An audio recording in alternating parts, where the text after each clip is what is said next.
Good evening, everybody, and how are we all doing today? This is the Sunday Night Supporters Club podcast on the 5th of February 2023. And yes, I've made it back in time to go live. I went to CD Sunday today. I will get into that in just a moment. Now, this week we are going to be talking about seed swaps. Do you have a local seed swap to you? Do you go to it? Are you going to go involved? This is something that, as I said, been to CD Sunday, a seed swap near us today, and it has been really, really interesting day out, to say the least. We'll get into that in just a moment. First of all, let's see if anybody is out there. And Adrian is out there. Good evening to you. Turbo Stream is saying out there. Good evening, Veg Podcasters. Good evening to you. Philly SPB, hello everyone, good evening to you. Idaho Garden Girl is out there. Hello Richard, Adrian, Philly, Turbo, and everybody else. Oracle is out there. Hello Veg Grower Army. I hope everyone has had a brilliant week. Also, hello to my friend Stuart Jackson over on the other outlet. How are the seeds you planted? Me and Millard was hoping they survived. Let's see. Graham Arnold is out there. Good evening to you. Hargrave Gas is out there. Evening all. Hope you've had a good week. Weather forecast is getting chilly again around here. Bit chilly this evening, actually, when I came out to the shed. In fact, I turned the computer on. We've been having PC issues. It finally has kicked in, so hopefully we're going to be okay. But if I do cut out, bear with as always. Stuart in the Facebook group. Evening, Richard and the Veg Army. Good evening to you. Digwell is out there. Hi, all. I love the funky colours by our names. You two joins the modern age. I can't see the funky colours, I'm afraid. So you have to let me know what colours you've got. Amanda is out there. Evening all. Hope you had fun at CD Sunday. Indeed, I'll get into that in just a moment. What else have we got? Who else? Lisa from Not Just Green Fingers UK blog. Evening all. Hope everyone is well. Good evening to you. And my dad is out there. Good evening to you. I think that is everyone. But please do leave our comments and leave a comment and let me know if you are out there. So, seed swap. Do you have a seed swap local to you? As I said in the beginning, I have been to a local seed swap today. Well, I say local, Brighton. Now, I met up with Lee Connolly from the Skinny Jean Gardener. We both went to this seed swap in 2020. I've been for a few years before, but 2020 was a really big year, and we went to it and had a great time a couple of years ago. Obviously, that was right before COVID, so things have changed. And to go to a seed swap this time round was rather good because we could actually see just how COVID has changed things. They had to move to a different location. It was a much smaller event compared to how it was 3 years ago, but it still went ahead, and it relies solely on volunteers for running it. But yeah, great day. We saw quite a few talks, which I'll get into as well. But overall, yeah, really, really good day. So let's start off it. Do you have a seed swap near you, and will you be going? That's a question I'm going to start off by asking you guys. Now, Turbo Stream, Ballycene is on his jollies, if I remember this week, somewhere sunny and warm. If I remember correctly, yeah, he's in... Is it Tenerife or Lanzarote? One of the two. And Ian Beddoes has joined. Good evening to you. Hope you are well. So, yeah, as I said, seed swaps. Brighton isn't my local one. I just heard saying bang. Sorry. Isn't exactly my local one. I'm about an hour away from Brighton if the traffic is on our side. Not exactly local. For me, CD Sunday is a pretty good one because it is such a big event and people get involved. I have been to a more local one a couple of years ago and it was absolutely terrible. But I'll get into that in a moment. But CD Sunday for me is a good one. First of all, you get an entire room dedicated to the seed swap. And the idea being you can take any of your seeds that you've either saved or collected and you donate them and you get seeds in return. So I went in there today with a view I wasn't going to come back with any seeds at all. How wrong was I? I did end up getting a few seeds, and these are the packs that they give us. I actually had to buy these because I didn't take any seeds to swap. They charge 50p a pack, which I don't think is bad, and it's a donation. So we got Crown Prince pumpkin, a nice squash, which I try and grow anyway. It's my favourite, almost edible type of pumpkin. We have got some borlotti beans. Do like growing borlotti beans, so we're going to give those a good try this year. We have got, what have we got here? Melon. This is a variety called Claritus. I like melons. Hopefully we're going to have a better year this year with melons. We have got some haricot beans, a marbel. I do like trying to grow different beans every year, so this is going to be a good one to try. And then Nicola, who should be out there, haven't seen her yet, met up with her today, and we got Hungarian hot wax that she very kindly gave me. So we came away with 5 packets of seeds that have got to be sown this year. Now, Idaho is out there saying, I haven't been to a seed swap. Idaho, is there going to be any local to you, or is this something that doesn't happen in America? I think it should be happening. Yeah, I think it's a great idea.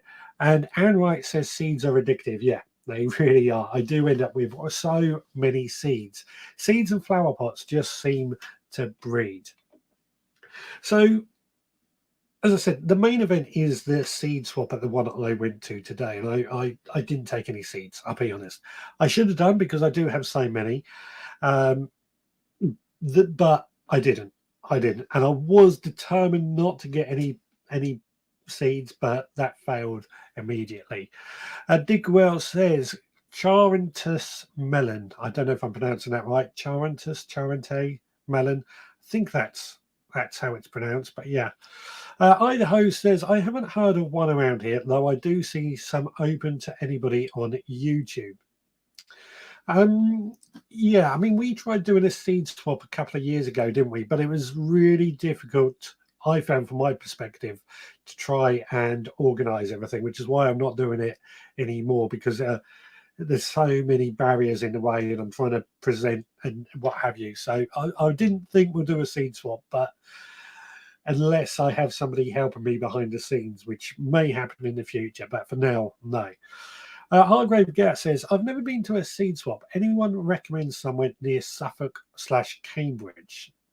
Have a look, Google it. There must be seed swaps nearby. They are often around. I think they're often hidden. I found the one that was nearer to me that I don't speak highly was advertised locally. Because they are local seed swaps, they probably go under the radar a bit more. But do please keep an eye out.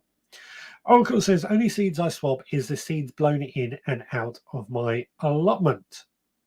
It happens. It does happen. And this is Oracle. I'm going to park that comment because that's something we're going to come to a little bit later on. Rebecca has joined. Good evening, Richard. Sorry I'm late. Lost track of time. Not a problem. Lovely to see you. What else have we got? Stuart says, I have 2 biscuit tins full of seeds. So to this end, I will be giving some away on our plant table this year, just so they get used. This is it. It does become a horrible habit that I end up with seeds that go out of date. Now, the out of date seeds, it's more about whether they're going to be productive enough. They're not necessarily out of date. But a lot of it is down to storage, etc., etc. So when seeds are out of date, it doesn't necessarily mean they're not going to survive. But I'd sooner, at the moment, I'm of the view that I'm trying to use all my seeds up so they don't get wasted. So yes, I'm with you on that. Digwell says to Hargrave, there's one in Bristol close to the old Eastfield Stadium. I think Bristol does quite a few. I think there's one in Bath as well, but I'm not sure. I could Google it, but it's difficult to do this while talking. Alison O'Brien has joined. Good evening to you. Hope you are well. Excuse me. And TurboStream says, I've never been to a seed swap either. We have a sharing shack behind my allotment shed, so I tend to put spare seeds on that. There is all sorts pot on there, not just seeds. Yeah, I mean, I think that's probably a good idea as well. If you've got an allotment that you share seeds, again, it depends on whether or not they are easy to store and going to last in storage. It's a very, very tricky one to get right in that regard. So, as I said, those are the seeds that I've got. I came away with 5 packets. I could have got a lot more, but ultimately, the other thing that I want that goes on, I wanted to see people. I met up with Nicola there. Lee from Skinny Jean Gardener was with me as well. We went for breakfast. Richard Golding, I haven't seen him on the comments yet. I was hoping to meet up with him, was keeping my eye out, and unfortunately we didn't meet up. So I'm going to, if he's out there, let us know. I'm going to sort something out because I'm so gutted that we didn't get a chance to meet up.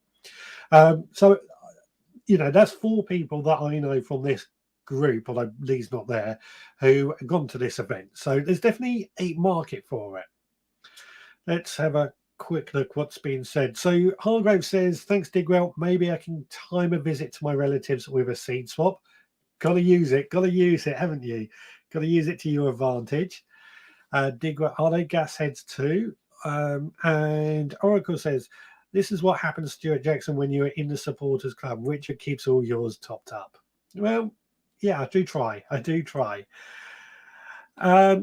Anne Wright says, Garden Organic have a list of seed swap events. So have a look on the Garden Organic website. That might be worth a look. And Emma Cragan has joined. Good evening to you. I should say, phone line, I haven't got the phone charged today, so I haven't got the phone line working. But if you do want to zap in, then please do. Link is up in the comments. And Skinny Jean Garner's joined it. He made it. Great to see you today, mate. There we go. Just talking about the seed swap event that we went to today. So yes, there's seed swapping going on, which is obviously the main event. We then had downstairs a market stall where people are selling, and what they were selling today is quite a bit smaller than usual, but they were plants. So I actually came away with some strawberry plants, which weren't too badly priced. I think I got four strawberry plants for £5, which isn't bad. Not the cheapest, but not bad. But they were selling, I saw some blackcurrant plants for £5 and various other plants for various prices. It was pretty well priced, as well as seeds for sale as well in the market. And then there was the talks going on as well. The talks were, for me, one of the we paid £4 to get into our seed swap event, which I don't think is bad value. But for £4, you get the talks. Now, we didn't see the first talk. The second talk was somebody who runs a seed sharing cooperative. So they save the seeds from their plants and share them out and keep them growing like a seed bank up in London. She unfortunately had troubles with training coaches last minute, so she had to do it via internet, but it worked really well. Really good talk. And I got excited thinking about I needed to start saving seeds again and thinking things like that and start our own seed bank. A lot of legal stuff we've got to go through. Then he did a gardener's question time, which was really good seeing all the questions. And then Charles Dowding did a talk on stage, which I come away absolutely full of information, but inspired again. So yeah, back to the seed swaps. Who have I? Sorry, did I miss Anna Jones? I've just seen Alison has said hi to Anna Jones. Did I miss you? Sorry, Anna. Hello to you. Hope you're well. Opera McGill has someone said this already, but I get together with gardening friends and we always have good swaps at this time of year. Well, this is it. Yeah, this is it. I mean, we're talking about some of the seed swap events that are organised with local, I want to call them charities. I know the one I went to today is very much a charity and run by volunteers. It's a lot of work and a lot of commitment, but if you have a group of gardening friends, then why not just swap seeds amongst yourselves? As I said, we did try doing this on this show a couple of years back, but the logistics of it is pretty difficult. But we might be able to sort something out in the future. Nicola, Cornish Heaven, evening, Richard Noel. Nicola, we saw today. She's very kindly gave me those chili seeds as well. Hope you are well. Thank you so much for the lift back as well. Chili Kate, hi. Sorry I was late. Dog needed to go out. No problem. Lovely to see you. Ian Beddoes, got my supporters group shares this week. Could you send me a bigger garden? No, I cannot send you a bigger garden. You have to make sure you deal with what you've got. Idaho, getting re-inspired is vital. Hard to put a price on that. Absolutely. I'm totally with you. Getting inspired, as I said, Charles Dowden, seeing his talk and his garden on pictures, and also the seed swapping stuff, really got me inspired again, and kind of got something in the belly burning again. And again, we've at this time of year, it's like really early on in the season. I feel that seed swapping is right at the tip of our tongue. The chance that we can go out and swap seeds right now, just as we're about to start selling our seeds, or sowing our seeds. Sorry. So Opera McGee was Anna. Sorry, she forgot to change her name. Not a problem. She's over in Canada, obviously, and it's minus 42°C. That is cold. Very, very cold over in Canada. You won't be sowing any seeds in that temperature, I tell you that. So Amanda is saying, I gave about 40 packs away last month that I knew I just wouldn't get to growing. Grown a smaller variety this year for higher quantities of my favourite veg that costs the most in the supermarket. My allotment pals were over the moon with them. We are also organising a seed and seedling swap at the allotment for spring too. Looking forward to it. That's fantastic. This is fantastic because I do think if you are having an allotment, then perhaps getting together with your allotment neighbours and trying to organise a seed swap is probably going to be better. The question I'm wondering with this is that a lot of what a lot of the talks were talking about saving our own seed today. So if you're growing, say, sweet corn, you let one of those plants just go really dry, you save those seeds to sow next year, and you give some of those away, which I quite like the idea of. And I've tried saving seed in the past, but it's very, very difficult to really save the seed correctly and ensure that it's going to be viable for the next growing season. But that was the basis of what the seed swap is. This swap is that people are growing their own sweet corn and they're saving the seeds from that to share with others. And that's definitely the way I'd like to go through this. Oracle says, if anyone wants my address, you're more than welcome to share the love. Of course, Oracle being in Northern Ireland and all the troubles they're having over there getting seeds with Brexit and what have you, does make it very, very tricky. Of course, is it still a problem for you guys over there? Let me know in the comments if you're still having trouble getting seeds, and would a seed swap going on in Northern Ireland help? So yeah, over to you guys. Have you? I'm not seeing many seed swaps local to you guys at the moment, but I'm sure there are. And if you are going to a seed swap, are you getting involved? Is it something you want to volunteer? Is it something you want to organise and run yourself at your local allotment? Now, I did mention a talk that I went.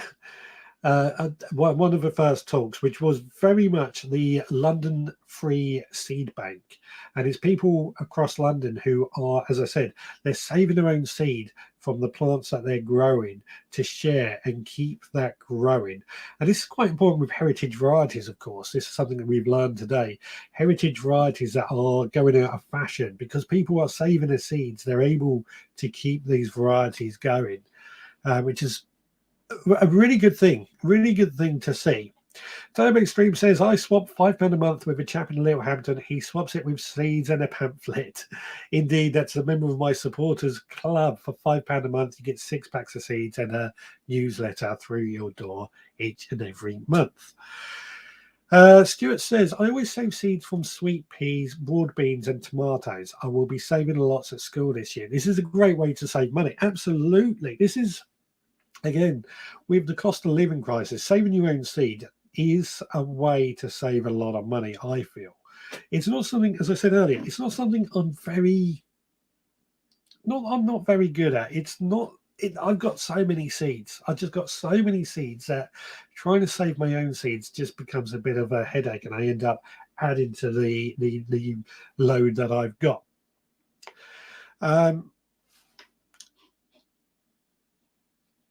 However, what I'm thinking of doing after being inspired today is actually trying to grow some plants for the seeds to grow in following years. It could be sweet corn, it could be tomatoes, etc., etc. Obviously, F1 varieties are out of the equation for doing this. They've got to be heritage or heirloom varieties. One of the problems about saving seeds is that they are not always true, more so with flowers, says Stuart. This is something that came up in the gardeners question time, particularly with things like squashes or courgettes. Who remembers a couple of years ago, there was a problem going around with courgettes poisoning people, making people very, very sick. And that it wasn't necessarily due to seed being saved, but it was due to cross pollination, and there's a chemical found within members of a squash family called cucurbitine, and high levels of that found in courgettes can make you very, very sick. And that can happen if you are saving your own seed.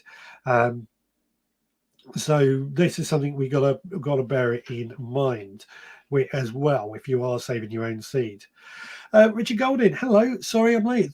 No worries. I'm so sorry I missed you today, but I'm going to sort something out because I'm really gutted I didn't get the chance to chat to you. I'll message you later about it. Oracle says, severed my country, hold a British passport, British citizenship, but there's an invisible border in the sea. It's a complete joke. This is where saving your own seed may come into its own effect. Something we were talking about today is food security and seed security. If we were saving your own seed, it wouldn't rely so much on this invisible border causing a problem for you guys in Northern Ireland. So, it's definitely something to think about when it comes to saving your own seed.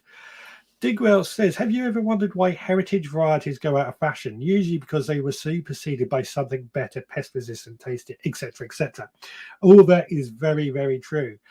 There are heritage varieties that can turn out to be better or worse than the later varieties. It's the F1 varieties that are pretty difficult because that's where it's taken two different, let's say a tomato, it's taken two different types of tomatoes. Say it could be I don't know, Moneymaker and Sun Gold, for example, and you end up and the two breed together effectively to create something completely different. And the trouble is, if you take that seeds from that something completely different, you will not end up with something true to form. You'll probably end up with a Moneymaker or a Sun Gold like the original parents. So that is the problem with saving seeds from F1 varieties. Turbo Stream, I pricked out cauliflower seedlings this week and sowed a few lettuce seeds amongst a couple of trips to the allotment, half clearing an area that was a dumping ground. I know that feeling. I popped to the allotment during the evening this week. Nice getting out lighter evenings, isn't it? But yeah. Sorry, I never saw you. I'm so sorry I didn't see you. We're looking forward to seeing you as well. But I'll sort something out. Chili K, we are part of a Facebook swap group set up for swapping or sharing seeds, plants, and produce in our village. It has been great to get rid of surplus when setting up a plot. I do, got to be careful when using, because obviously we've got a Facebook group. I know some of you are on the Facebook group at the moment, and I'm happy if you want to swap seeds within the group. I've got no problem with it, but you have got to be very, very careful if you are sharing your address with anybody. That's the only risk that is with it, which is where it comes very, very complicated. There's also legal issues, but that's a whole other thing. Now, Nicola says, if we wanted to do a meetup this year, we could do a seed swap at Meet. Nicola and I were talking earlier about doing a meetup at her farm this year, if that is of any interest to anyone. Her farm is in Cornwall, and we could do a seed swap at that, if that is of any use to anyone. Stuart says, how does everyone store their saved seeds? I always use paper bags. Should I wash the seeds or just pop them straight into the bag? So this was something that came up in the discussions today. Obviously, you want to dry out the seeds completely before you save the seeds. They need to be completely dry in order to make sure they are going to last in storage. And then you want to obviously remove all the chaff, as they call it, and just make sure you have the seed. And then the recommendation is in paper envelopes today, like these type things. But keep them somewhere dark and dry. Dry is the key thing today. Is what we learned. Keeping them dry is very key. Digwell says, always nibble the end of a courgette before cooking it. If it has cucurbitine, it will taste very bitter. That's the poison that we were talking about. This is a risk that happens when you are saving your own squash seeds. It's quite rare, but it can happen and it can make you very sick. So always just test your courgette, test before you grow or cook with it. If it's bitter, just don't chance it. Turbo Stream says, I save parsnip seeds every year. No idea what variety they are. Excellent. That is absolutely brilliant. I do like the idea. Parsnip seeds are something I hear a lot of people do save their seeds from. So saving your seeds like that are often fantastic. What else have we got? Oracle is saying, we will battle on, Richard. It's only a few pounds extra for things, but what else would you pay the money up against the wall? Yeah, I mean, this Northern Ireland border is just so difficult. I don't know what the answer is, in all honesty. I know there was talk that it's being negotiated, but I think that's gone to the wayside again. I do have a member of my supporters club in Northern Ireland, but there is a risk he may not get the seed. So I've got to be very careful with it. This is on my supporters club, of course. So I could send seeds to you guys in Northern Ireland, but I cannot guarantee you're going to get them, and I don't like that. Digwell says, pop packs of silica gel in with their saved seeds envelopes. Yeah. The silica gel is those little things that you get when you buy electronics that say do not eat on them. I always keep hold of those for that very reason. And they are great for just keeping and ensuring that your seeds are a bit drier. The worst thing about saving seeds, or the worst thing to kill your seeds, is moisture. So you've got to keep them as dry as you possibly can. As you know, I keep all mine in the fridge right by here for that very reason. It keeps them dry, insulates them, but also stores them quite nicely. Oracle, relax, Stuart. Depends on the seed and what way you store it. What seeds are you storing? And I will help you, mate, says Oracle to Stuart. Andrew Norris has joined. Hello, hope you are well. Digwell says, I don't save many seeds. I tend to eat all the veg. Yeah, again, this is something that came up in discussion today, is that a lot of people who are saving their seeds, they have to dedicate almost a bed to ensure that they can save the seeds, or they grow plants just specifically for saving the seeds. Things like peas and beans, it's quite easy because you just leave a few to go dry. But something like tomatoes, you've got to let them really grow and go over before you can get the seeds, or carrots and things as well. So you do sacrifice some veg if you want to save your seeds. I forgot my train of thought there. I did have something to say and it's gone. I'll come back. I'll remind myself of it later. Thomas Stream has had the bitter experience of courgettes and it put him right off them. It is not very pleasant at all there. I mean, I've not experienced it myself, but I have heard it is not pleasant at all. Anna Jones says dried rice also works to keep the moisture out. Of course it would. Yeah, that's why you stick your phone in the dried ice when it gets wet. So, yeah. Another cheap way of doing it, isn't it? Who else have we got? And Digwell says rice works for keeping seeds dry. Uncle Ben's cooking a bag, perfect. Yeah, I'm with you. I'm completely with you. Anything that will help save those seeds and keep them dry is a good thing. Oracle says rice does the same job, Stuart. If you don't want to spend the money, cement pockets. Yeah, everyone's saying rice as well. So, I mean, I tend to keep those packets of desiccant gel, silica gel, whenever I buy anything for that reason. But rice will also work. Justin Sanford, welcome along. Apologies for being late. Watching the rugby from yesterday, you're not good. Well, I don't follow rugby, so don't follow football either. So, was it a bad day yesterday? Apologies for not knowing.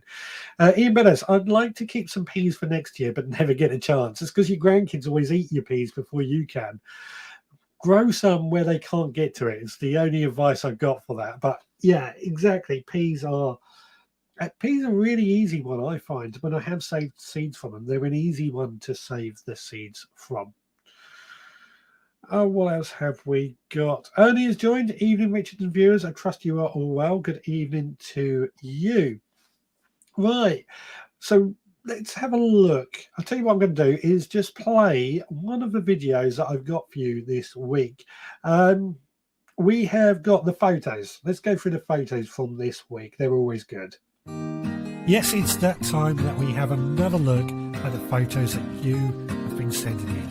First of all, Kate, we spoke last week about horticulture courses. She applied for one and got the reading material.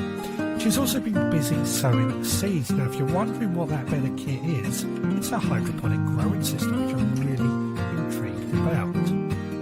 Next, Andy has been busy posting, but he's got a lot of seeds that he needs to sow. But he's looking at the weather ahead just to see what is going to happen. Amanda has been busy on her allotment. This is a before and after collection of photos. Looks absolutely beautiful, and a lot of work has gone in there. Now, Moz is a brand new member in our group, and this is his plot. On the hillside, it looks like, and it looks like he's been working very, very hard to try and get it into the state that it is currently in. Snow setting, rain has set in, all these problems that have been a pretty difficult thing to tackle. But it's got to be said, I think he's got there. Welcome to the group, Moz. I'm really loving to see your photos, and please do keep posting them. Now, Tanya is next. Now, she's been very busy on her plot. She's only able to work on the weekends, so as you can see, I think she does a great job. The plot looks really nice and tidy and organised. There's still plenty of what looks like leeks or onions or garlic growing on her plot as well. Overall, and these parsnips look absolutely fantastic. Make me hungry to see those. Now, Gemma and Sally, this is their new allotment project together. Looks great. And Kerry has been busy laying down some wood chip. Also fantastic to see. Please do keep sharing your photos. Post them in our Facebook group, send to me via social media, or email me. There we go. That was just a few photos. A lot of photos have been posted this week, which is absolutely fantastic. I couldn't show them all because I would have been there for hours, but what a great load of photos. If you enjoyed those photos and enjoying this live stream, then don't forget to like, don't forget to click the thumbs up, don't forget to follow and subscribe and click the notification so that you know when we go live. Yeah, lovely photos, so many to choose from this week. But yeah, right, back to seed swap and particularly seed saving. We seem to move it down onto this seed saving. So I'm going to throw it out there. We've mentioned a few people who have saved seeds. Is there anybody else out there who is saving seeds or looking to save more seeds this year? Now, Ibanos is saying, if rice works, I better find a wedding. Just save even more money then, don't you? When you, unless it's your wedding, of course, then it's not such a saving. Stuart says, how did you know I don't like spending money? Any money I can save means more for the charity. I think at the moment, everyone is looking to save money. With the cost of living crisis being such problematic. So, yeah, I think we've all got to think about that. Lovely photos, says Lisa. A lot of hard work going on, indeed. I mean, that's just scratched the surface of the photos that are going up in the group this week. I'm absolutely loving seeing everything that is going on. Please do keep posting your photos. It is really eye lifting. I should say the last week I set the mission of taking your photos of the how your allotment's looking at the beginning of February. I have seen you post them. I haven't quite got those in today. As I said, it was a busy day, so I'm going to show those next week. But apologies, but thank you for everyone who takes part and shares that. You would think Stuart Jackson would know this with being a teacher. Teachers still learn. Teachers still learn. There's always something to be learned. Stuart says, amazing to see the photos. It just shows how much work everyone is getting up to. Indeed. And this is what we want to see. How much work people are putting in, how much work is getting involved. So please do keep sharing your photos. It does inspire a lot of people to also partake in and gives a bit more. We were talking earlier about inspiration. A bit more inspiration for everyone. Ian says, I always save my peas, runner beans, and sweet peas. So these are all within the legume family, the peas, runner beans. They're so easy to save those seeds. I've saved them in the past. The advice that I heard today with these is that, sometimes you get the weevils. You don't know it when you put your seeds into storage, and then you get them out of storage to sow, and you've got tiny little holes in them. It's weevil. So what somebody suggested today to do to stop that is that you dry all your seeds like normal, you put them into a sealed Tupperware container, and then put that in the freezer for a couple of weeks, let it thaw out, and then store them like normal. Just make sure they are dry when they are stored. By being in the freezer for a couple of weeks, it's meant to kill off the weevils that might burrow into your seeds. Just a little tip I learned today. Not something I do, but I thought that was a good tip. Toby Stream says, lovely photos on the plots. Oh, yeah, I've just realised you sent me a couple of photos as well, Turbo Stream, which I didn't get into that. I will do those next week. Apologies for that. Like I said, so many photos coming in. It's great. Idaho, last year I saved parsnips, rhubarb, parsley, and onion. Planning on saving more this year. Fantastic. That's a good collection. Rhubarb seed. I talked a couple of weeks ago about sowing rhubarb from seed on the podcast, and a few people contact me saying they've never thought about growing rhubarb from seed. I've got an entire tray of rhubarb seedlings growing in my kitchen at the moment that have germinated and doing really well. So rhubarb seeds are definitely one that it's surprising how easy it is to grow. Ernie, hello Ian, how's your fields? Planting anything for this year or letting out the campers? Conversation going on there. Oracle, if you have the seeds you say, Stuart, mate, I would freeze them so you can bring them out when needed. Yeah, and Digwell saying, good tip with the weevils. I inspect every pea. So yeah, the freezer. I didn't actually think about this until they suggested this today. I remember a few years ago when I went through some of my peas on this live show, and we had a weevil in one of my peas that drilled a little hole. And it's such a simple way of stopping those weevils get in. And they're not easy to spot when you first harvest them. So yeah. TurboStream, I need to sow a few extra plants in a spare bit of the plot, especially to save seeds. It's easy to clear away old plants and forget to collect seeds. Now, this is again, if you are growing plants to save seeds, this is something that we spoke about the courgettes, the bitter tasting courgettes, or any members of the cucurbit families, which, I said there is a risk of cross-pollination if you are saving your own seeds. And the advice is that you have to keep your courgettes or your pumpkins about 1 kilometre away from other people who are growing courgettes or pumpkins. That's not realistic, is it? In order to stop cross-pollination and stopping the risk of getting that bitter tasting courgette that make you ill. They recommended other ways of sort of trying to create a frame and pollination. It's very hard work to try and stop cross-pollination on those. So personally, in my opinion, I'm not necessarily going to try and save seeds from any of the cucurbit families based on that premise. Might change in the future, but not for me for now. No worries, save me taking photos. No worries. Ernie says, I have a plastic foot bag full of plant and veg seeds my mum kept from the 70s, all still tightly sealed. Should I bin or try to grow?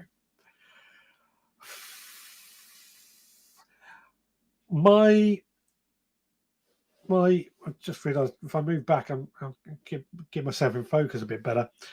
My gut is to say that bin it, but part of me is also kind of intrigued as to whether they would actually grow and germinate. As I said, out of date seeds are normally what the seed manufacturers, the seed growers say. I think there's something like an 80% germination rate. When it dips below that, that's when they say it's not good enough. But I have heard stories of people planting seeds from the 90s and still germinating. So part of me, if you've got the space and you've got the time and the inclination and prepared for a bit of disappointment, I would say give it a try. But if you can't handle any of that, then get rid. Jen's Allotment Adventures, evening all. Sorry I'm late. Jen's Garden Adventures, sorry. Evening all. Sorry I'm late. Lovely to see you. Thank you very much. Ian Beddoes also says to Ernie, try it. What have you to lose? Exactly my thoughts. Ian says, I have my apple trees and wild blackberries plus rhubarb. I will plant potatoes and onions plus kale in the field. At home, I grow greens and roots at home. P.S. No happy campers so far. And plus, Ian, you're going to be growing our experiment of the what do you call it? I've forgotten, the shark fin melon as well in your field. I hope you know what you're getting yourself in for. I will have we've got to meet up soon, Ian. We really have got to meet up. Right. So yeah. So any seeds that you're saving? I think we moved on from that. Is there any seeds that people would like to save? Or any seeds that you're having trouble finding that might appear at a seed swap? One thing that I've said I'm growing this year is the shark fin melon. And I can get hold of some from a supplier, but I was hoping they were going to have some at Seedy Sunday today on the seed swap table, but I couldn't find any. That being said, a couple of years ago, I did come back with some everlasting onions, the walking onions as they're called, and I've also came back in the past with some Szechuan pepper seeds as well. They didn't actually germinate. We're trying Szechuan pepper again to see just how lucky if we're going to be lucky with them, that is. But so 2 examples there of seeds that aren't easily readily available. We certainly can't go into a garden centre and get those 2, but at a seed swap, you might be able to come across these more unusual seeds. Hargrave Gas says, I planted some sprout seeds that were 12 years old and they germinated quite well. It doesn't surprise me. I know I often do say I try and get rid of seeds that are out of date because I cannot be, mainly because of space. I want to get rid of them and get them out of this area. But, 12 years old, they still grow well is something that could happen. Ernie says, sure thing, Richard. I'll give it a go and I'll let you know what happens. Fantastic, Ernie. Yeah, it would be great to see just if they do germinate and work. Just be prepared they may not. The only thing I would say. What have you got to lose? Jen says, I've got seeds. I don't know how many years old. They grow fine, bit spotty, but waste not, want not. Exactly. Again, this is something that kept coming up today. Obviously, this is today's Seedy Sunday was the first one since the pandemic started. We literally went just before the pandemic kicked off in 2020. There was one last year, but it was a much smaller affair. But something they said is that came out that 2020, cast our mind back to then, seed companies were selling out of seeds fast. Many of us were at home looking for something to do, and seed growing seemed to be very, very popular.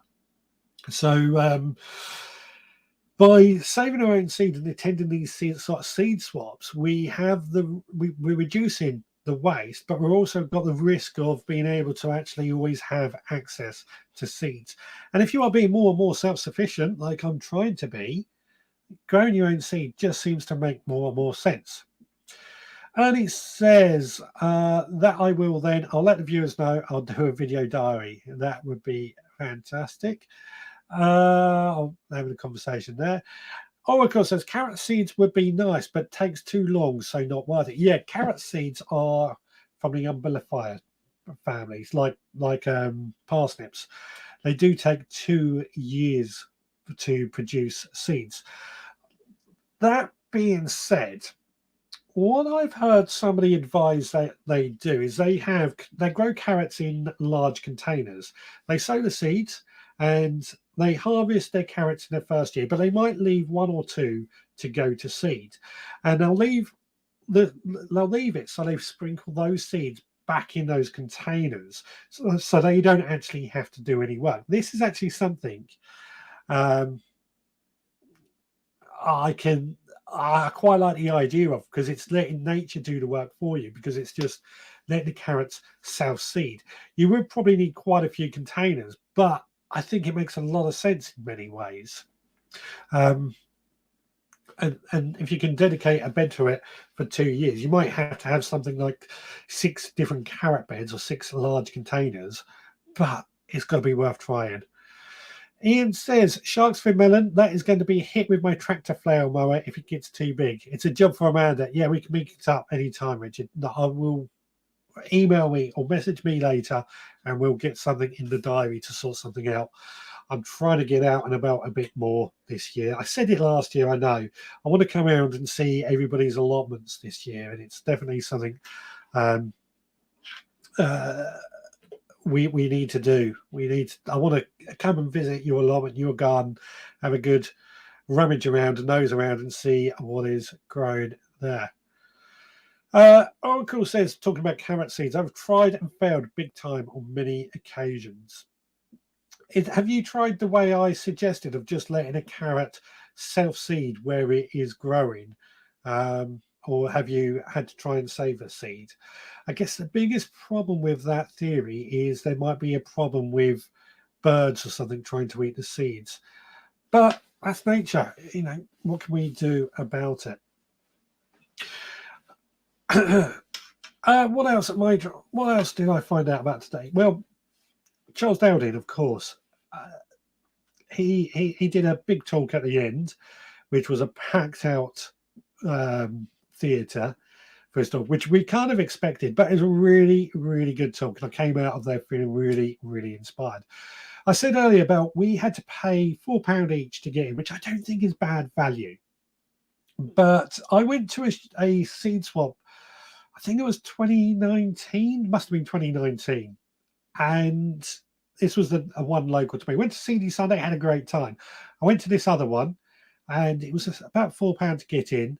And the seed swap table was one table, maybe 2 tables, and it was in a huge school hall.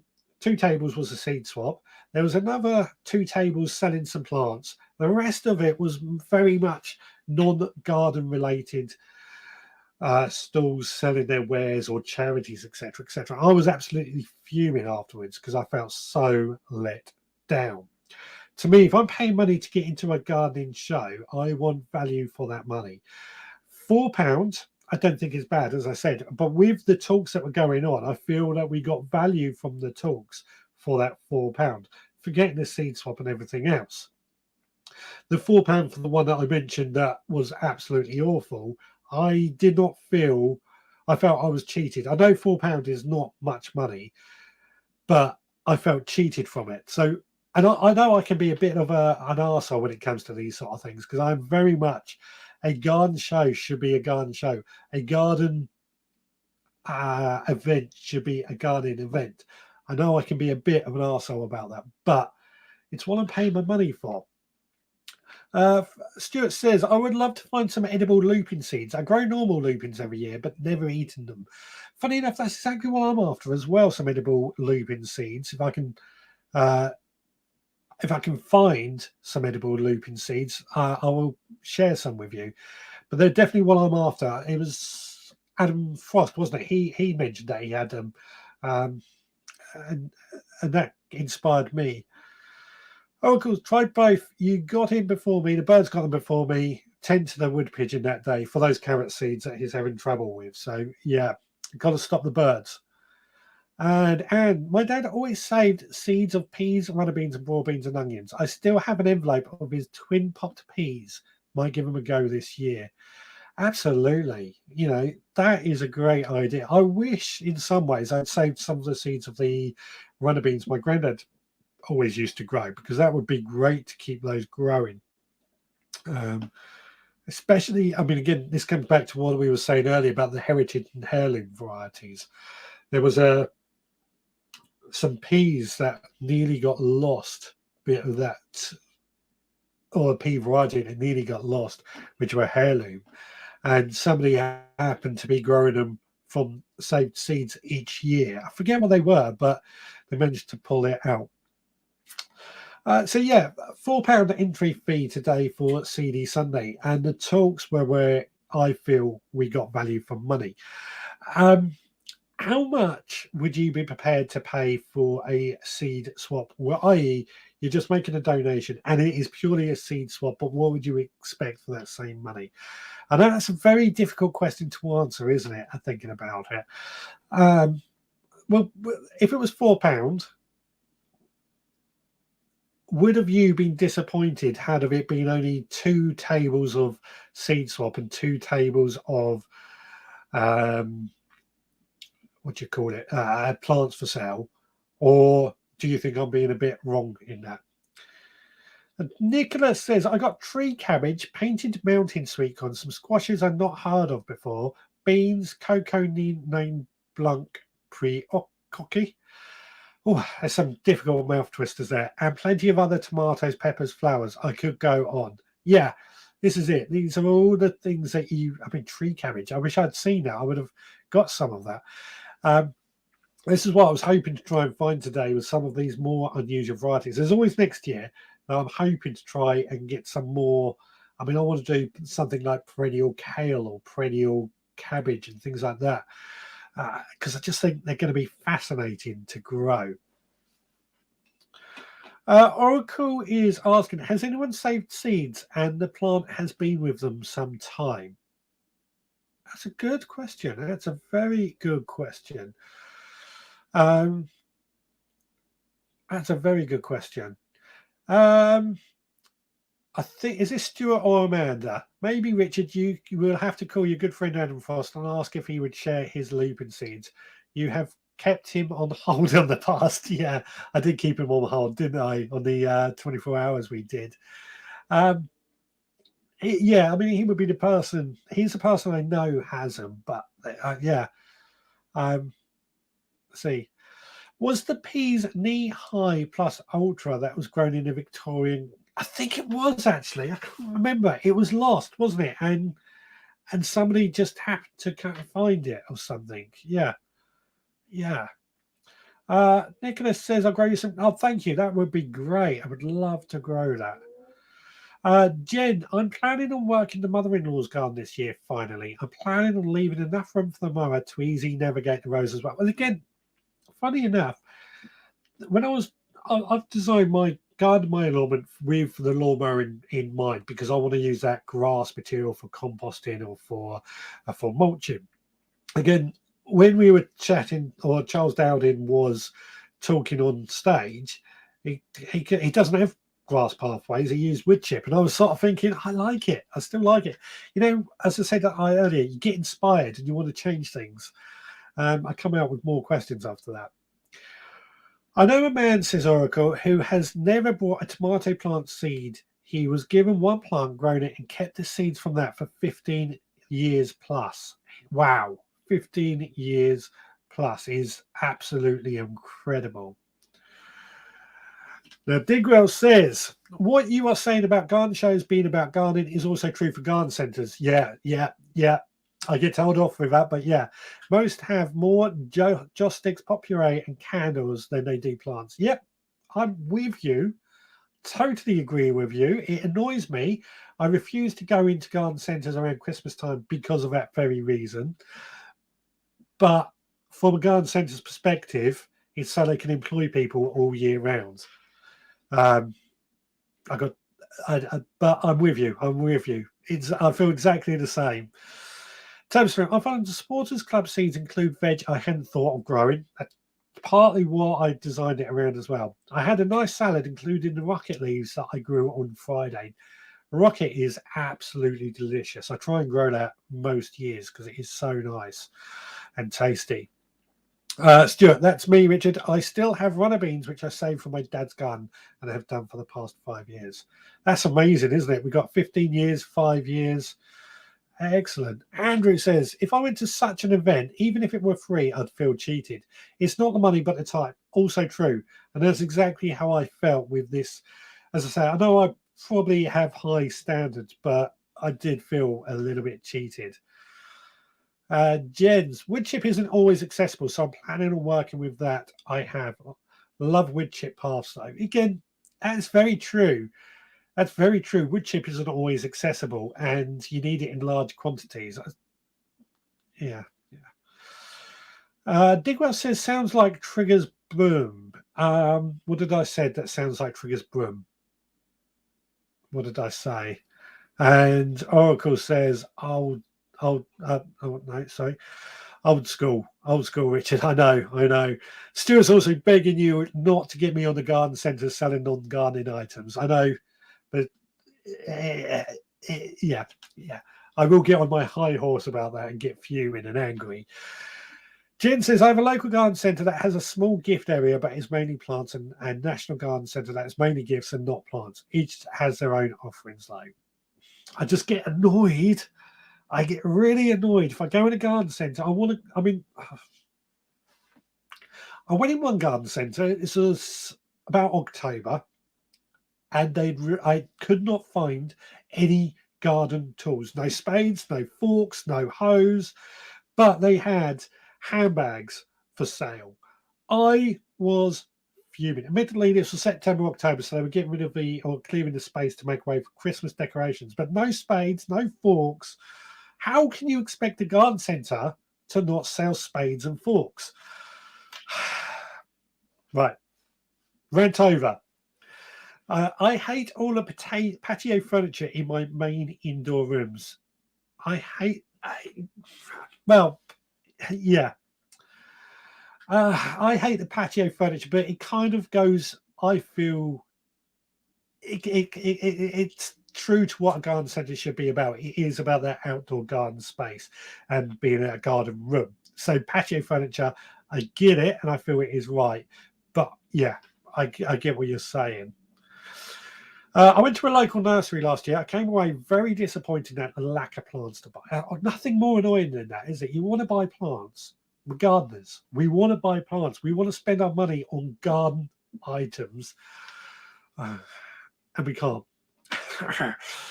Gardens do it also to keep themselves. Garden centres do it also to keep themselves afloat, as there are times in the year when gardeners aren't shopping. That is absolutely right. That is the point I was making earlier, but it's still annoying. I think the trouble is gardeners don't always want to buy stuff during the winter months, so I kind of get it, but it is frustrating. Nicholas says Charles also has grass paths. He keeps and cuts. Yes, he does. We saw them, but the garden beds were very much wood chip paths. Digwell says, when I worked at a garden centre in 1973, it took nearly a minute to walk through the houseplants to get to the door, and that was just the African violets. Yeah. Trigger's broom was a 15 years worth of seeds. Yes, I totally agree. Edinburgh Wall, which Digwell says, yeah, I'm with you. It's just so frustrating, isn't it? Oracle says, years ago, me and Millard, I can never pronounce your name. I'm so sorry. Saved seeds, but a trip to the garden centre gives us a day out. And if Millard is lucky, I hold her hand, gets me an extra pack of seeds. We can also, most garden centres allow us to walk our dog in, so we do that with Roxy quite often. Jenny, hello everyone. Sorry, my friend popped around. I hope you're all well and had a great week. I will rewatch from the start. Excellent. You're trying to calm me down because I'm on a bit of a rant at the moment. Do old seeds on moist kitchen paper and cover over with the same pot in plastic sandwich bags. Oh yeah, so we were talking earlier about seeds that go out of date. You can put them on moist kitchen paper and see if they sprout as a test. And if they sprout, then you'll know they work, are viable. I wish I could find patio furniture, to be honest. We need a new parasol base. Amazon. Sorry. I shouldn't say that for garden centres because, yeah. Stuart says, garden centres sell everything. And garden nurseries sell garden items, but more and more nurseries are closing as they are mostly independent. Ain't that the truth? Isn't that the truth? It's such a shame. I mean, we found a garden centre, a garden nursery for sale that if we could have afforded it, we would have bought. We just couldn't afford it. And I would have created it as a nursery. And whether it would have made money is another thing, but it had plenty of options. Ad Webb has joined. How are we doing? Lovely to see you. Ian Beddoes, we had a huge garden centre that has now closed, and we go up the road is a nursery, which is all plants and seeds with good advice. Yeah. Yeah, I mean, this is the thing. You often have to pass a plant nursery to get to a garden centre. Plant nurseries are more, I think they are more readily available than garden centres, but they're often just hidden and off the beaten track, that they don't necessarily get the recognition that makes them stand out and people go to them.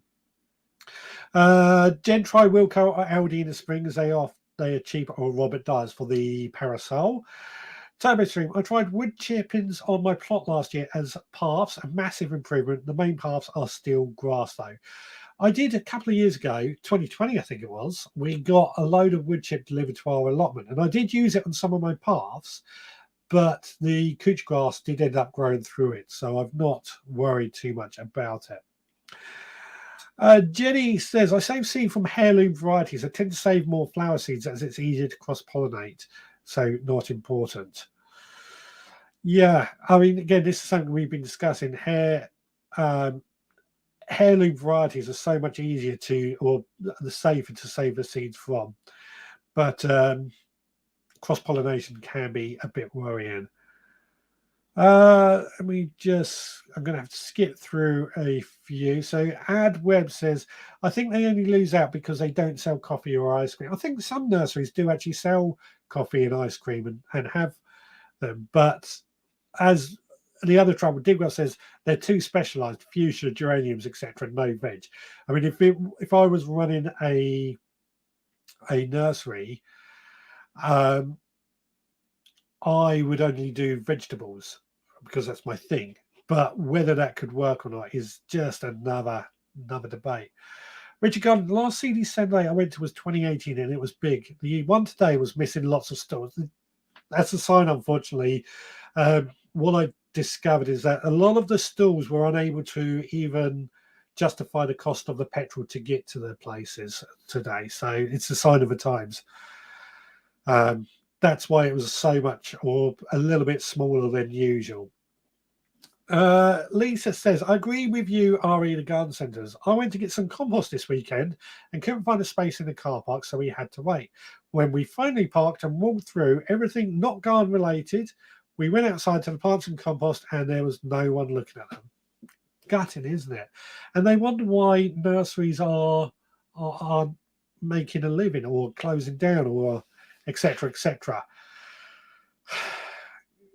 Yet a couple of years ago there was that massive resurgence in gardening.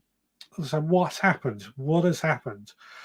When can you move rose plants? As I want to move my rose plant from the front to the back garden, says Alison O'Brien. I would say if it's dormant, which it probably is now, but you're going to have to do it quick, it's probably about the right time to do it now.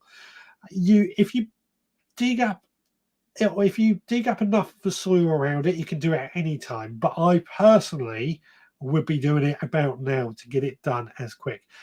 whenever I want to move any of my plants, my perennial plants particularly, I wait until they're dormant, i.e. they're not growing, they're leafless, and that's when I will move them, just because then they are easier and less likely to die. Jen's Garden Ventures. I always save old varieties if I can. If you ever visit, I'll take you to the local garden centre that has everything but coffee and gifts. As I said earlier, I'm planning to come lots of places this year. Jenny says, I saved coriander seed, eat some and sow some. Last year I saved some Greek gigantis, but they may have been cross-pollinated, so not sure how they will be. We'll find out in a few months. Indeed, this is a risk, of course, with saving your own seed, that they do become cross-pollinated. Now, we are doing our grow-alongs each week, and this week I've got another grow-along for you.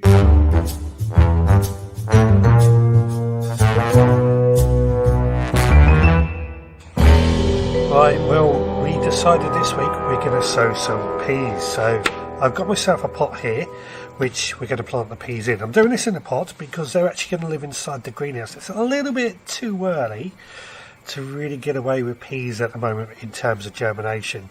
Unless we place cloches over them or something, I haven't quite built the bed that the pea and bean bed are going to be in at home. So we're going to do this in a pot. Let me get my words up. We're going to do this in a pot even, and we'll keep referring back to them as they grow. So multi-purpose compost, nothing special. And these are the peas I'm sowing. This is a variety called Feltham First, and they are a wrinkly variety, which is how you know they often are pretty good at early sowing or even overwintering. So I'm just pushing the seed in about to the depth of my knuckle. That's what I find works quite well.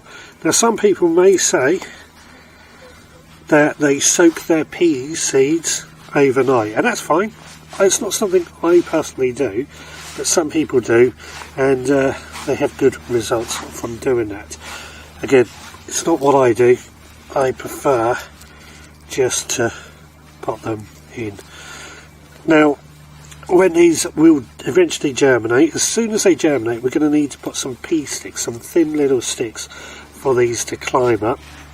And then as they climb, it's quite important that they have the frame, because as they climb, they will put little tendrils around which wrap around and climb up, and that then encourages them to flower and therefore produce peas. So there we go, one of our very first early peas now sown, and we'll see how they get on, like we are doing with all these grow-alongs. Now, last week we sowed parsley in the veggie pod. They're not showing any signs of life just yet. Before that, we sowed some cauliflower, which are just beginning to show. They're in the greenhouse as well. What else have we sown? Leeks aren't doing anything as of yet. The chilies aren't doing anything as of yet. I think that is just about all the seeds from this year's grow-along. So please do sow some peas. Next week I'm thinking we need some sort of leafy greens, possibly lettuce or spinach or mustard. Let me know what you guys want to sow in the grow-along next week.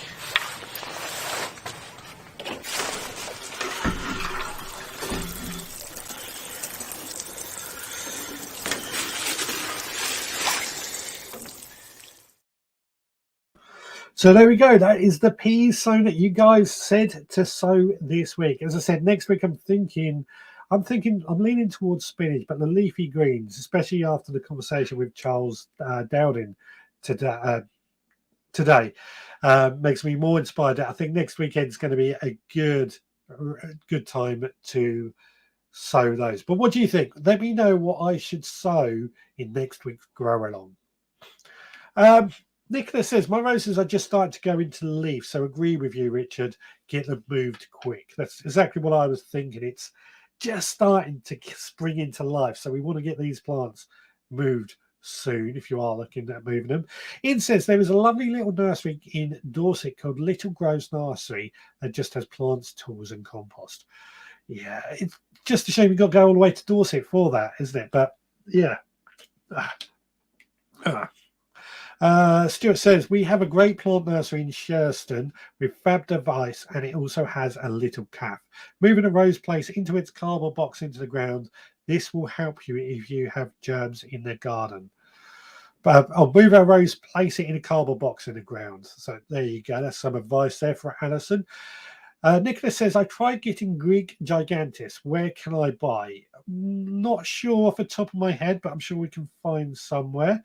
Real Seeds have a fantastic website with lots of encouragement and information, and happy to be contacted regarding seed saving.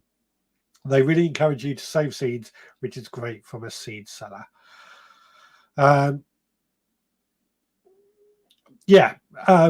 Real Seeds was one that came up today. Oracle says, you think you would weed the path there, Richard? You can tell you're letting the standard slip in. So what that is in the path, it's this sort of, it's like a perennial garlic. It's tri-cornered leek, I think it's called. It's an edible plant that grows as a weed. It grows all over our place, and it will die back soon. So I'm leaving it because it is such a pain in the ass, and the chickens love eating on it. So it's sort of extra food for the chickens. But I know what you mean. Those paths do look bad if you don't know what they're doing. There is a reason behind it. Oracle says, never been able to sow in soil, always pots. The mice have always wiped me out. P.S. Soaked them in petrol, planted them, got them back. I heard people used to soak them in pea seeds in paraffin to stop the mice as well. So yeah. Jenny says Greek gigantis are available from Real Seeds, so that's somewhere you might want to look. Digwell, I have an empty packet of Padron chilies from Real Seeds. I emailed them and had a reply within 10 minutes that a new pack was on its way. Fantastic customer service. That's fantastic. Next Sunday, I'm going to the Bristol seed swap. I thought there was one in Bristol coming up. I'm taking Queensland blue squash seeds that I saved myself. No one else near my back garden grow veg, so there won't be any cross-pollination. Yeah, absolutely fantastic.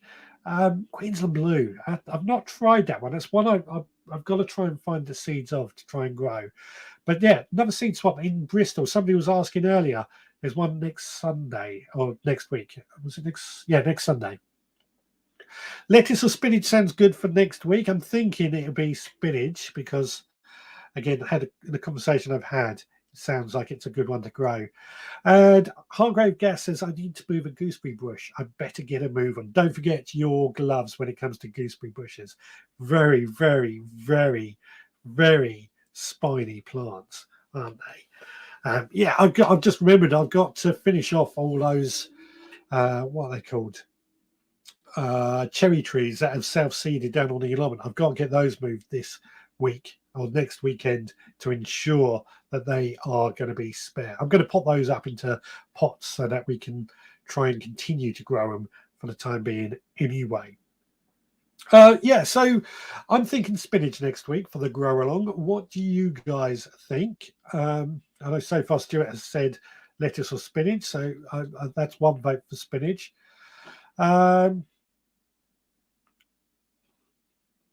What do you call that again? Next time the committee is at me, I'm going to say Richard sent me it. It's eatable. You will soon see the weeds disappear. It's like a wild garlic. It's something like tri-cornered leek, I think it's called, or something like that. It stinks of garlic when you cut it. It really does stink, and it grows all over the place in our local area, not just my garden, local woods and what have you. I believe, I'm hoping that as we've been opening it up, it might start to die off. But the chickens love eating it anyway, so it's sort of good to let them eat it as well. So yeah, it's something like tri-cornered leek or wild garlic is basically what it goes, or one of its more uncommon names. Jenny Hullett says, I still can't find shark's fin in stock. I found one on eBay, but the photo description was wrong, so I didn't want to order in case they sent the wrong seeds. Yeah, when it comes to buying stuff on eBay.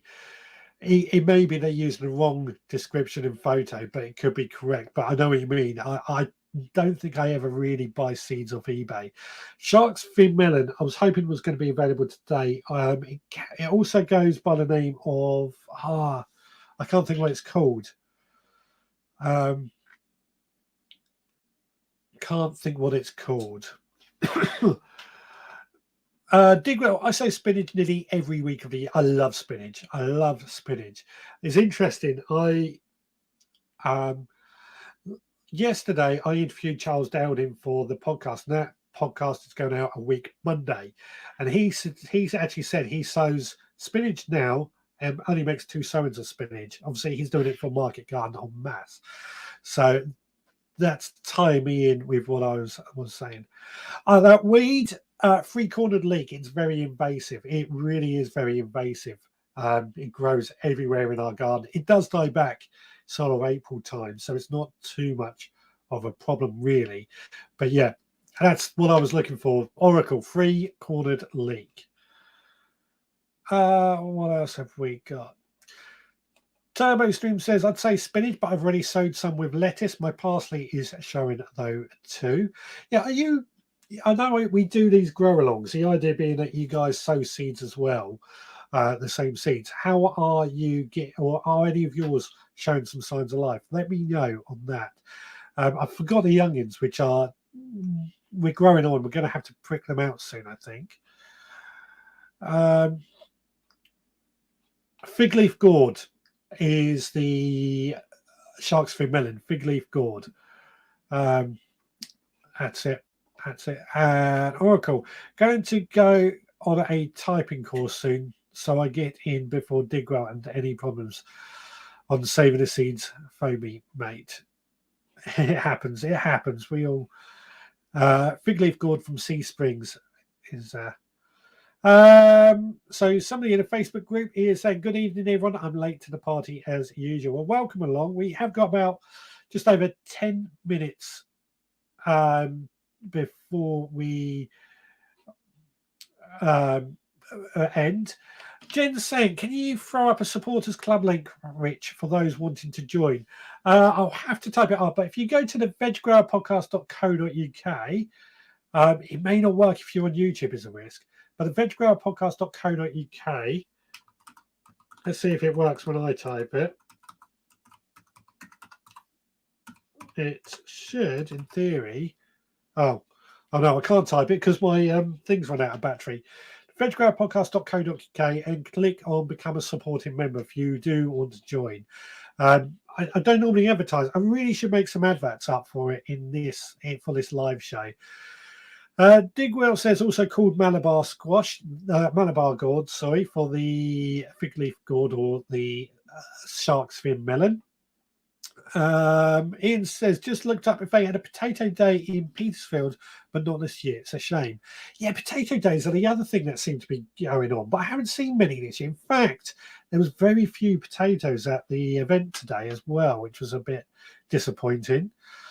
Jenny says, my parsley have started to germinate and leeks are starting to show themselves. Cauliflower up and doing well. Fantastic. You are doing really well. Parsley germinating already. Only sowed them last week. That is very, very quick. Very quick indeed. And leeks as well. I always find leeks when I sow them, they get to the point I think they not survive and then they suddenly show themselves. I sown peas, coriander, parsley, dill, chilies plus peppers. All are up. Oh, you're doing better than me, wouldn't you? Digwell says, have you mentioned next week's challenge yet or did I miss it? No, you haven't. So next week, as I say, we've got about 10 minutes to go. Next week, we are going to be, Stuart Jackson is joining us for a Q&A. So your mission for this next week is to think up a question you want to ask Stuart Jackson. Stuart Jackson is a forest school teacher. He teaches gardening at school, and he also sells some of his plants that he grows for charity. And he tends to share with us how much he's made each week for the charity as well. So if you've got a question for Stuart Jackson, we're going to do a Q&A with Stuart Jackson next week, if everything works, that is, which I'm looking forward to. Of course, we can always have other people in the Q&A as well at later dates, if that's of any interest to anyone. But yeah. Yeah, that's the mission for this next week. Think up a question to ask Stuart Jackson. Stream, usually get an idea of what to say from a supporters club podcast. Other times I just have a mooch through my seedlings and sow something. Yeah. It's very difficult. Again, this is something that's popped up in conversation. A lot of people say there's some bad advice when it comes to sowing seeds. For example, I sow some tomato seeds in January and they're actually up and germinated, but they're not destined to go outside. Otherwise, it would be too early. They're to go in the greenhouse. But some people would say it's far too early to grow tomatoes. I kind of agree in some ways, but a lot of people now, I mean, there's always bickering that goes on in this industry about it being the right time or whatever. So, yeah. Jenny says, "Hey, bugger, photo of veg patch I forgot. I'll take one tomorrow." That's why I couldn't show them today because of time after getting back from the event today. So I'm going to do that next week. Are you still wanting home guard, Richard? Yes, I really am looking for home guard. I cannot find any anywhere. So if you know somewhere, then please do let me know. They're one of my favorite types of potatoes. If you're thinking of becoming a supporter club member, please do. It's best £5 I spend every month, Stuart. And I paraphrase slightly there, but appreciate that. Appreciate that feedback. I try and make sure it works for everyone. Soning Koya, all very happy. That's interesting. A lot of people don't regard Koya, but I'm still experimenting. In fact, that's going to be something we're going to do this year. Potato Grower said it's not as cost effective due to rising fuel prices. Yes, this is a trouble with. That's why there wasn't many potatoes there and many potato events. Fuel prices are just making it uncost effective. So there. Toby Stream, I sowed my leeks last year in my outdoor seed bed in April. We'll probably do the same this year. If you're doing it outside, I mean, we're lucky to have a greenhouse here, so we can do things a little bit earlier. But yeah, that's half the thing when it comes to seed sowing. Not too hard, team. I'm still a newbie. If the questions are about school gardening or fundraising, that would be great. Stuart for next week. If you can't answer the question, there's no shame in it, is what I'm going to say. But just get that Q&A, get your questions ready for next week. Digwell says, going to try and get to the Bristol swap. If I do, I'll seek you out. Oh, to Bristol. Yeah. Snails, what do you do when you find a nest of them? Could be an interesting question. I only thought of it because I moved my daphne and found 15 snails hibernating under the pot. We'll save that for next week. We will save that for next week. How many questions you're allowed? Can't wait to get inside the man's head for info. As many questions that you want. You know, it'll be about an hour and a half like normal, providing everything works. Just as many questions. It's all content at the end of the day. Now, Dick says there's been many reports of salt-contaminated coir, especially cheap stuff. I haven't heard that, but you got your ear close to the ground sometimes, Digwell, so I can well believe it. There's a lot of debate over coir. I know. It's something I'm going to experiment with. So somebody in Facebook group, they had some in our local plant nursery yesterday. I picked some up at the weekend if they are still there and post them down. That would be great. Thank you. I would really appreciate that. I cannot find home guard. Let me know how much I will owe you and I'll sort that out as well. Ransu have you ever grown sugarcane? No, I've never grown sugarcane. I don't necessarily know if it'll grow in this country. I did look one year at growing sugar beet, as trying to replicate what we grew in World War II. Sugar beet is slightly or a substitute for sugar cane with basically beetroot. But yeah, we'll see what happens on that. I don't know. Or can we grow sugar cane? It'd be an interesting one to try. I don't have much sugar in my diet, so I don't really want to grow it. I looked on the website of Penyard Plants for the shows. They have some in February and March. Excellent. And probably close to where they are. That's usually do the potato days. The koi I have is from Koya Products UK, so that's interesting, Digwell. I won loads of it on an Instagram giveaway. So far, so good. This is the Koya products. I think I was meant to be testing some Koya compost, but I had a great email with the guy or the woman and never heard anything back. So they said they were going to send it to me, and it never happened. Koya is washed and processed in seawater. Sometimes it is not rinsed properly. So perhaps we have to rinse the Koya before we use it. Don't know. Turbo Stream says, do you want the questions on the email so Stuart can prepare or on the live show? Up to you.